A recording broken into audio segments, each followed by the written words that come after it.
Hi everyone. This video is for anyone who's interested in learning how to mount a electric hoist in their garage. And the applications that I use it for is to work on my lawnmowers. But you also can use this for pulling motors or whatnot. And so this hoist here, I picked it up from Harbor Freight. And this is a 1,300 pound, what it's rated for. And I paid to ship to the house $146 or something. So it's pretty inexpensive and it's very strong. It'll definitely lift anything you need to lift up. Attached to it is my SCAG lawnmower. I threw a couple straps around the frame. And this SCAG Tiger Cat weighs in at 1,100 pounds. So I'll show you in a moment that this thing goes right up nice and easy. If I need to service it and pull belts underneath it, or get my tires replaced, or if I have a flat, whatever, pull a tire off, this makes lifting it up nice and easy. Now of course I could lift the front. The front's the light side, but I hooked it up to the back just to show you the strength of this hoist.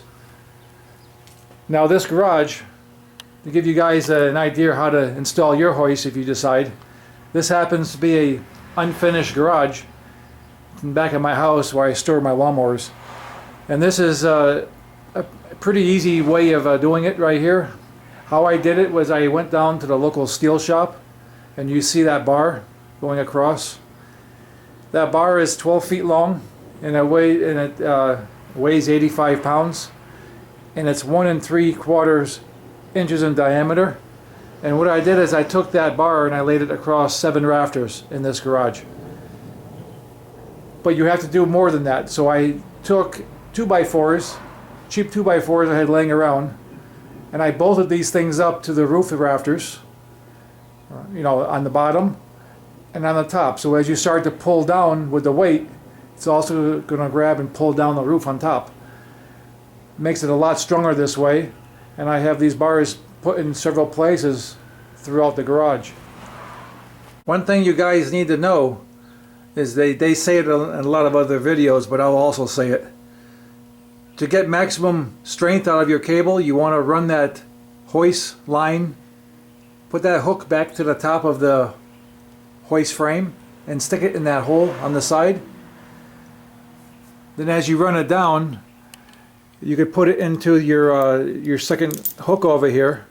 You got 2 lines pulling now instead of 1, and that doubles your strength. So you want to do that just to make sure you're not going to break a cable while you're pulling a heavy load.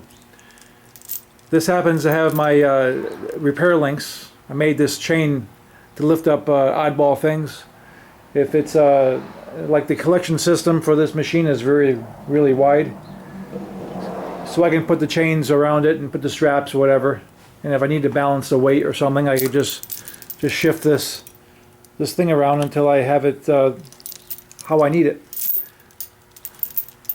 I have 1 3/8 repair link right here, 2 5/16 repair links right here to start my individual lines, 1/4 inch chain, and I have 2 types of hooks. This type of a 1/4 inch hook, and then the type to lift. So I got 2 lines made up. This chain came from Home Depot. On their website, it's all rated for, I think the chain is rated for about 1,000 pounds is on a single line, and everything else is rated 2,000 to 3,000 pounds. So that's what you need for safety. These slings I picked them up at MSC. These are 1 inch slings, nice and short. They're like 6 feet long. And these things, if you put them in a basket like I have it set up now, this is rated for 6,400 pounds per strap. As long as you don't put it on the frame where it's going to be sharp, you may need to put a piece of cardboard or something to protect your strap.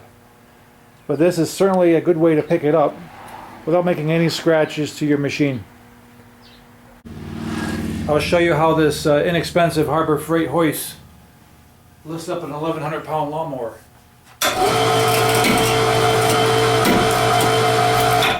Goes up, goes down nice and easy.